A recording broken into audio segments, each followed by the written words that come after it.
आज हम समझेंगे एक बहुत ही मजेदार और सिंपल टॉपिक, लाइफ प्रोसेसेस इन मल्टीसेलुलर ऑर्गेनिजम्स, जिसमें हम समझेंगे मल्टीसेलुलर ऑर्गेनिजम्स में होने वाले डिफरेंट लाइफ प्रोसेसेस को।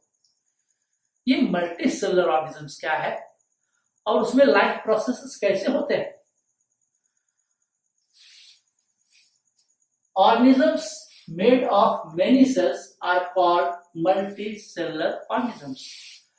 वैसे जीव जो बहुत सी कोशिकाओं के बने होते हैं उन्हें मल्टीसेलुलर ऑर्गेनिजम्स कहते हैं। उदाहरण के लिए प्लांट्स, एनिमल्स, जितने प्लांट्स हैं, एनिमल्स हैं, सभी मल्टीसेलुलर ऑर्गेनिजम्स हैं, बहुकोशिकीय जीव हैं। सभी लिविंग ऑर्गेनिजम्स में लाइफ प्रोसेस होता है। अब ये मल्टीसेलुलर ऑर्गेनिजम्स के कुछ कैरेक्टरिस्टिक फीचर्स हैं, यानी यह बहुत सी कोशिकाओं का बना रहता है, इसलिए जैसा नाम बताता है कि यह मल्टीसेलुलर ऑर्गेनिजम्स जो बहुत सी कोशिकाओं का बना हुआ है। जब ऑर्गेनिजम्स बहुत सी कोशिकाओं का बना रहेगा, मल्टीसेलुलर होगा, तो उसमें बहुत से बॉडी पार्ट्स होते हैं। ऑर्गेनिजम्स में, प्लांट्स और एनिमल्स में बहुत से बॉडी पार्ट्स होते हैं, शरीर के अंग होते हैं, और वे अंग स्पेशलाइज्ड होते हैं किसी खास तरह के काम करने के लिए। वे अंग स्पेशलाइज होते हैं किसी खास तरह के काम करने के लिए। उदाहरण के लिए यदि प्लांट्स को देखा जाए तो ऑर्गन है लीव्स, पत्ते, खास काम है फोटोसिंथेसिस। रूट्स, जड़, पानी और खनिज लवण को सोखते हैं। स्टेम, यह पानी और खनिज लवण को ऊपर ले जाता है, खाना जो बनता है उसको शरीर के विभिन्न भागों में पहुंचाता है। दूसरा है एनिमल्स। एनिमल्स में भी बहुत से अंग प्रत्यंग होते हैं, जैसे आईज, देखने के लिए, नोज, लिम्स, हाथ पैर लिम्स के अंतर्गत आते हैं। इनका कुछ खास काम है। मल्टीसेलुलर ऑर्गेनिजम्स में स्पेसिफिक ऑर्गन्स होते हैं किसी खास काम करने के लिए, जैसे टेकिंग ऑफ फूड, खाना खाने के लिए खास अंग है, मुंह है, खाते हैं। एक्सचेंज ऑफ गैसेस, गैस के एक्सचेंज के लिए नाक है, लेते हैं। वैसे ही रिमूवल ऑफ वेस्ट के लिए,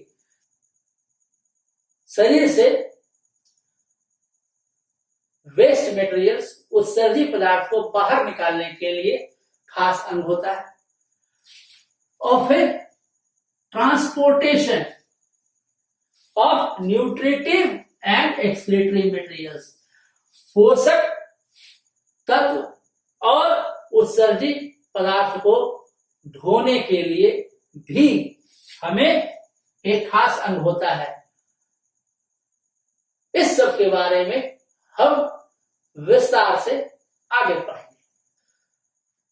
ऑर्गेनिजम्स में लाइफ प्रोसेसेस होते रहने चाहिए, that is it must go on. और ये लाइफ प्रोसेस कौन कौन से होते रहने चाहिए? वे हैं न्यूट्रिशन, रेस्पिरेशन, ट्रांसपोर्टेशन और एक्सक्रीशन। ये सभी लाइफ प्रोसेसेस ऑर्गेनिजम्स में होते रहने चाहिए। अब even when the organism is sitting, sleeping और इन रेस्ट, यदि ऑर्गेनिज्म यदि बैठा हुआ है, सोया हुआ है या रेस्ट में है, ऑर्गेनिजम्स यदि बैठा हुआ है, सोया हुआ है या रेस्ट में है, आराम फरमा रहा है, उसके बावजूद भी ये लाइफ प्रोसेसेस चलते रहने चाहिए। Maintenance work has to go on as it prevents damage and breakdown. यानी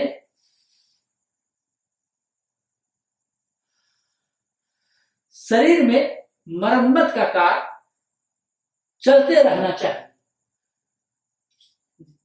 क्योंकि यह शरीर के डैमेज को या ब्रेकडाउन को यह रोकता है। यानी मरम्मत हर समय चलते रहने चाहिए।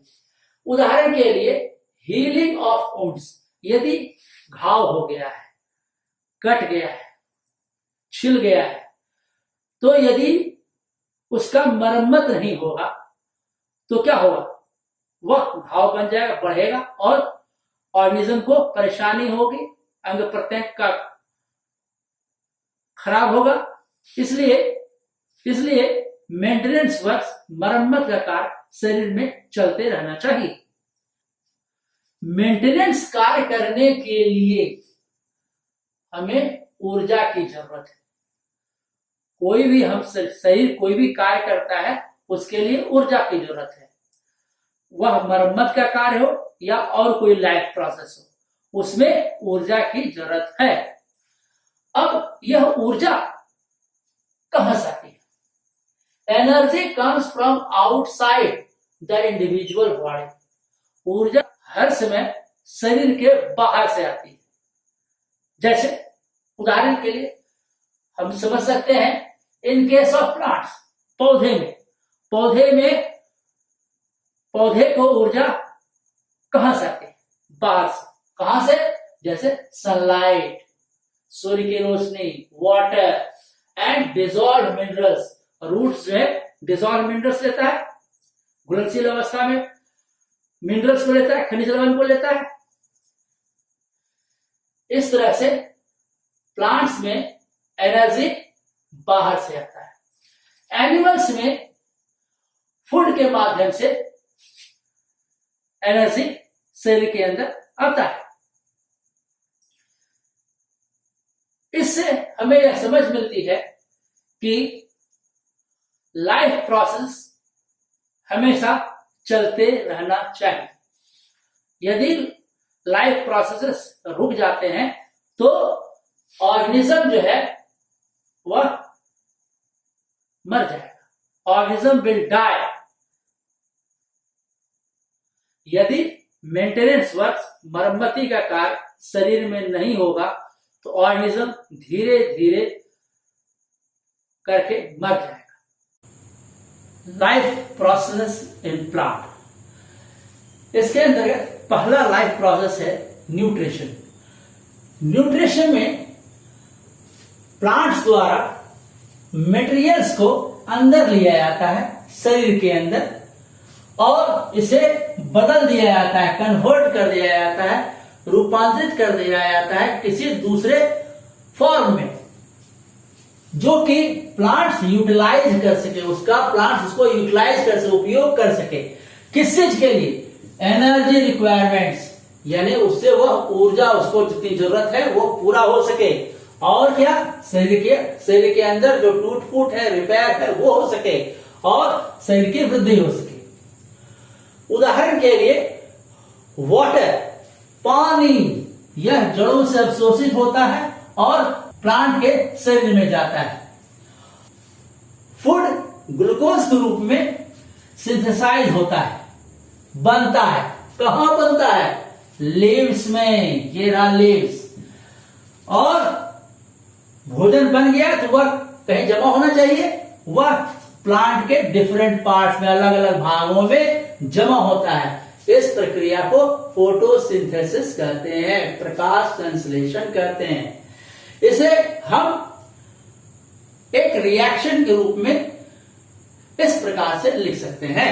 कार्बन डाइऑक्साइड और वाटर सनलाइट और क्लोरोप्लास्ट के उपस्थिति में ग्लूकोज बनाता है और ऑक्सीजन प्लांट से बाहर निकलता है। यहां देखें, रूट्स वाटर को एब्जॉर्ब करता है, प्लांट्स में गया और यहां सूर्य की रोशनी लीव्स पर पड़ा और कार्बन डाइऑक्साइड वातावरण से लेता है, और लीव्स में फोटोसिंथेसिस की प्रक्रिया होती है और जिसमें ग्लूकोज बनता है और ऑक्सीजन रिलीज होता है।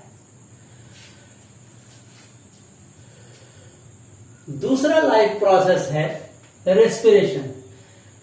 इसमें एक्सचेंज ऑफ गैस होता है, यानी ऑक्सीजन अंदर जाता है और कार्बन डाइऑक्साइड बाहर आता है, और यह किसके द्वारा होता है? स्टोमाटा। याद रखोगे, एक्सचेंज ऑफ गैसेस प्लांट्स में स्टोमाटा के द्वारा होता है। और जब एक्सचेंज होता है तो क्या होता है? इस प्रक्रिया में फूड मटेरियल्स का ब्रेकडाउन होता है। और फूड मटेरियल्स हमने पढ़ा था, न्यूट्रिशन में क्या बनता है? ग्लूकोज, यानी ग्लूकोज का ब्रेकडाउन होता है, टूटता है। और यह कहां टूटता है? सेल्स में, लीफ के सेल्स में टूटता है, और उससे टूटने के बाद कार्बन डाइऑक्साइड, वाटर और एनर्जी रिलीज होता है। कार्बन डाइऑक्साइड रिलीज हो रहा है, वाटर रिलीज होता है और एनर्जी रिलीज होता है। और रेस्पिरेशन के दौरान जो एनर्जी उत्पन्न होता है वह मेटाबॉलिक एक्टिविटी में उपयोग किया जाता है।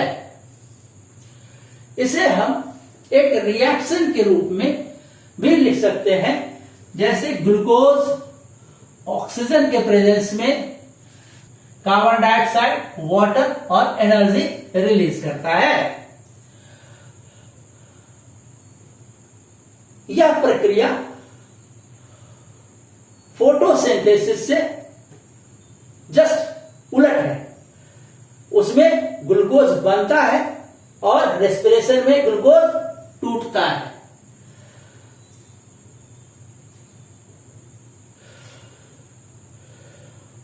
फूड जो फोटोसिंथेसिस के दौरान बनता है वह यूटिलाइज हो जाता है, उपयोग हो जाता है रेस्पिरेशन में।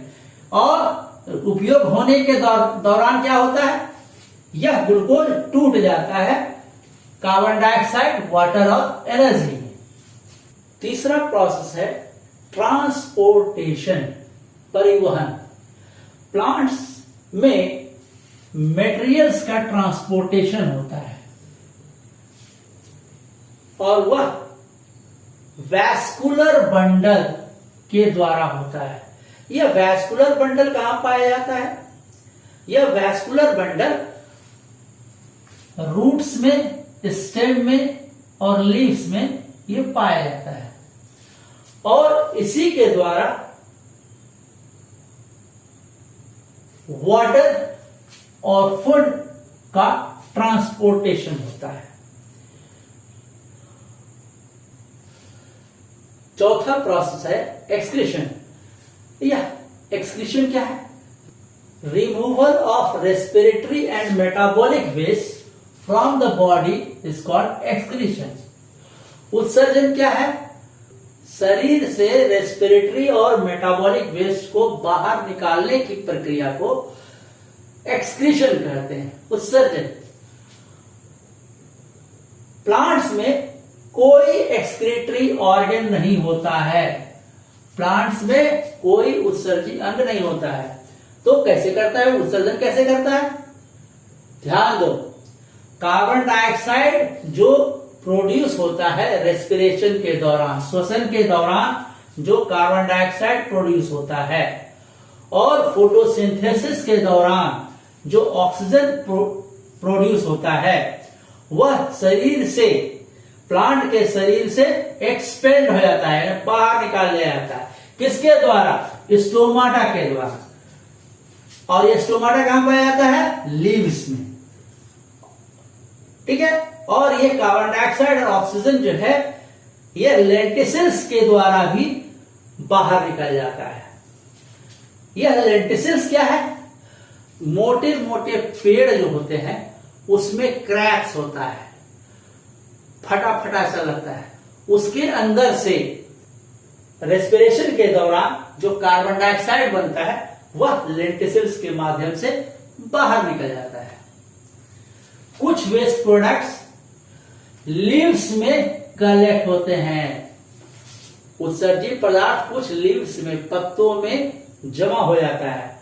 और कहाँ जमा होता है? बार्क ऑफ ट्रीज, पेड़ के मोटे छाल में यह जमा हो जाता है, जो कि समय पर झड़कर बाहर निकल जाता है। जैसे देखते हो, ध्यान देना, पतझड़ के समय बेल का पेड़ से या और भी बहुत से पेड़ों से सभी पत्ते झड़ जाते हैं।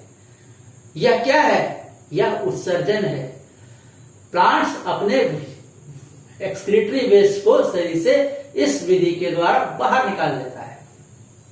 लाइफ प्रोसेसेस इन एनिमल्स, इसके अंतर्गत हम पहला लाइफ प्रोसेस न्यूट्रिशन को देखेंगे।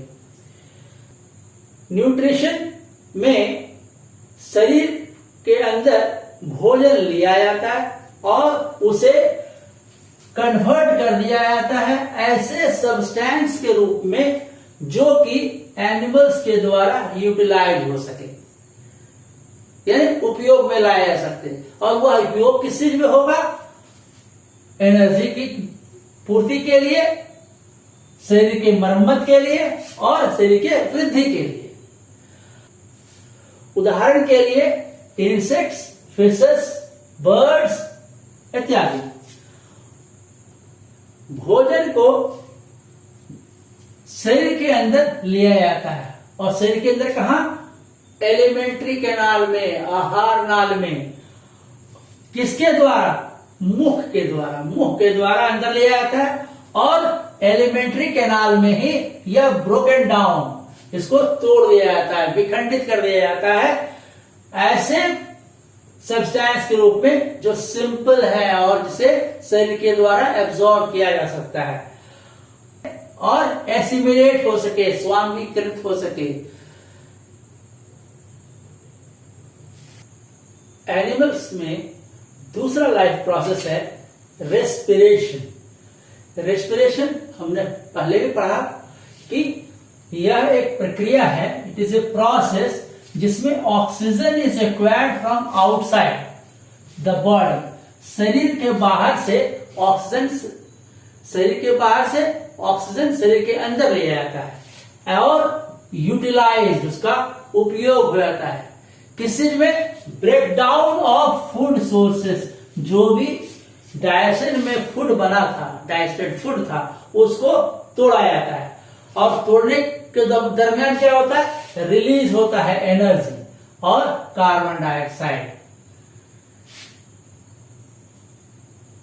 यह एनर्जी जो है, यह सेलुलर नीड्स के समय सेल के जरूरतों को पूरा करने के लिए एनर्जी का उपयोग होता है। हम विभिन्न प्रकार के एनिमल्स हम स्टडी करेंगे, जैसे इंसेक्ट्स, फिशेस, फ्रॉग्स और बर्ड्स। सबों में रेस्पिरेशन होता है, श्वसन सभी जीवों में होता है। इंसेक्ट्स में श्वसन ट्रैकिया के माध्यम से होता है। यह क्या है? शरीर के अंदर बहुत से पाइप्स लगे हुए रहते हैं और वे पाइप्स एक दूसरे से जुड़े रहते हैं इस तरह से, और ये पाइप्स शरीर के बाहर खुलते हैं। इससे हवा अंदर जाती है और बाहर निकल आता है। यही पाइप्स, ट्रैकिया जो है, अंदर की ओर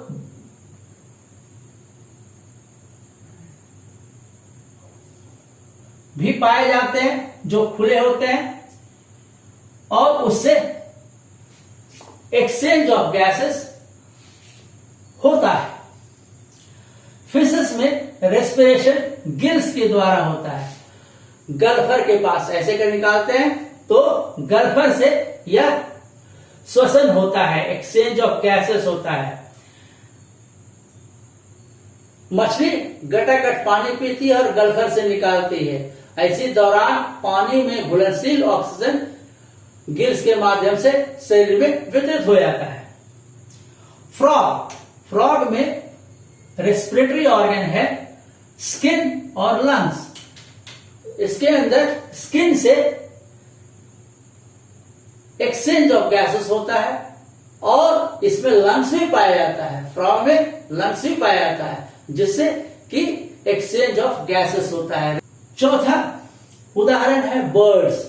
बर्ड्स में भी लंग्स होता है और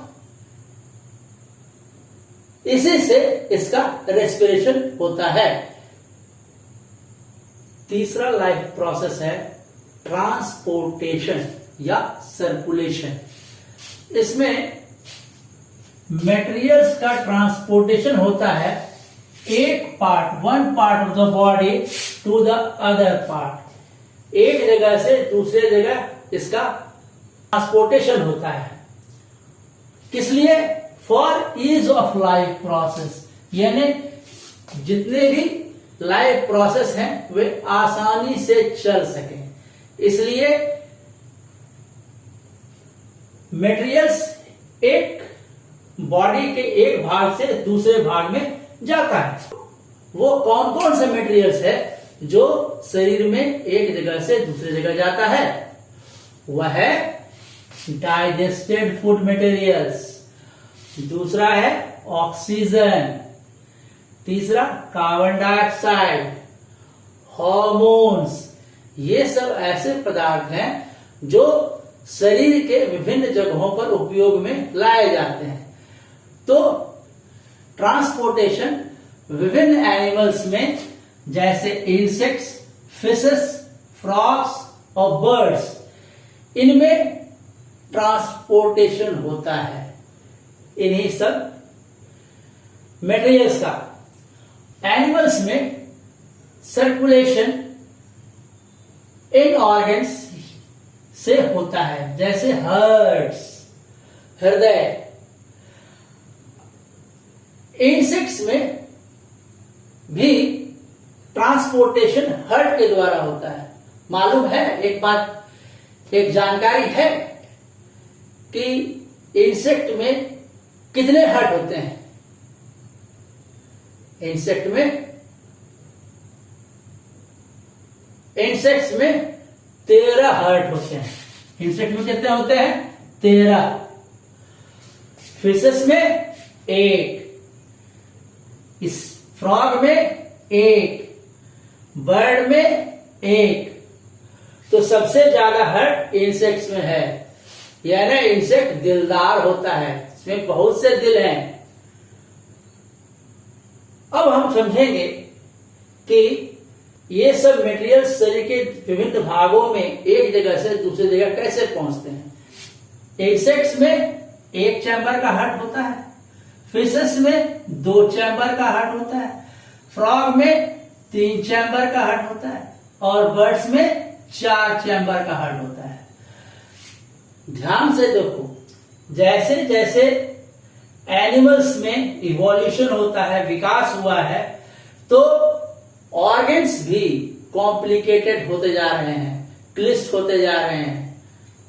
इंसेक्ट्स में ओपन सर्कुलेटरी सिस्टम होता है।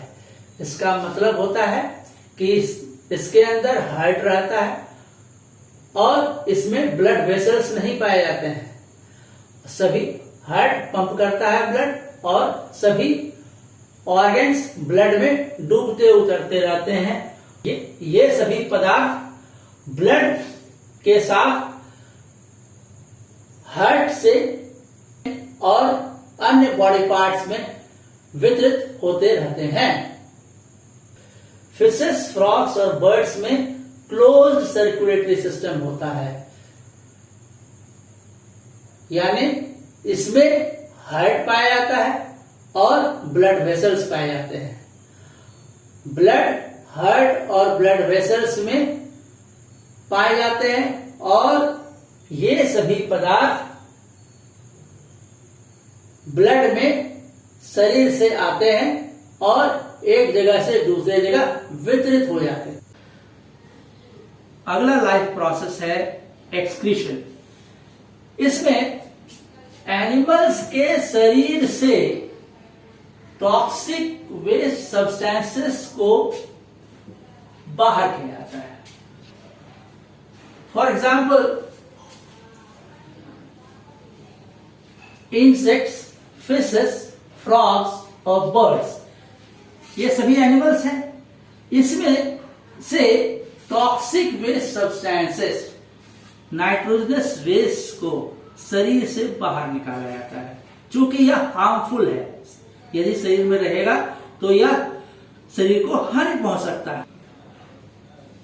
उदाहरण के लिए इंसेक्ट्स का एक्सक्रीटरी ऑर्गन है मालपीजियन ट्यूब्यूल, और यह मालपीजियन ट्यूब्यूल एलिमेंट्री कैनाल के मिड गट और हाइंड गट के बीच में पाया जाता है। यह 100 से 150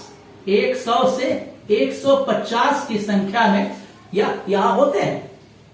इंसेक्ट्स के बॉडी में ब्लड जो है हीमोलिम्फ के फॉर्म में रहता है, और इसके अंदर एक्सक्रीटरी प्रोडक्ट्स रहते हैं। वे इससे एब्जॉर्ब होते हैं और एलिमेंट्री कैनाल के द्वारा बाहर निकाल दिए जाते हैं। दूसरा एनिमल है फिशेस। फिशेस में एक्सक्रीटरी ऑर्गन है किडनी। किडनी बीन की तरह की रचना होती है, एब्डोमिनल कैविटी में पाया जाता है, और इससे excretory products, toxic waste substances शरीर से बाहर निकाल दिए जाते हैं। Same is the case with the frog and bird. Frog और बर्ड में भी एक्सक्रीटरी ऑर्गन है किडनी, और इसके द्वारा टॉक्सिक नाइट्रोजनस वेस्ट शरीर से बाहर निकाल दिया जाता है। इसमें नाइट्रोजनस वेस्ट मटेरियल्स जो इंसेक्ट्स में एक्सक्रीट होते हैं वे हैं यूरिया और यूरिक एसिड। यह जो मालपीजियन ट्यूब्यूल देख रहे हो, यह इंसेक्ट्स में 100 से 150 की संख्या में होता है। यह बॉडी कैविटी में फैला रहता है। फिशेस में एक्सक्रीटरी प्रोडक्ट यूरिया होता है, और यह डायरेक्टली पानी में निकाल दिया जाता है क्लोएका के माध्यम से। फ्रॉग्स में एक्सक्रीटरी प्रोडक्ट है यूरिया, जो किडनी के द्वारा बाहर निकाल दिया जाता है। और बर्ड्स में एक्सक्रीटरी ऑर्गन है किडनी, इसके द्वारा यूरिक एसिड के रूप में एक्सक्रीटरी प्रोडक्ट बाहर निकाल दिया जाता है। ध्यान दो, बर्ड के एक्सक्रीटा को देखे, यह किस प्रकार का होता है। ये रहा फीकल मैटर, और ये गोल जैसा पदार्थ होता है, यह इसका यूरिन है। बर्ड में यूरिन सॉलिड फॉर्म में होता है, ध्यान देना।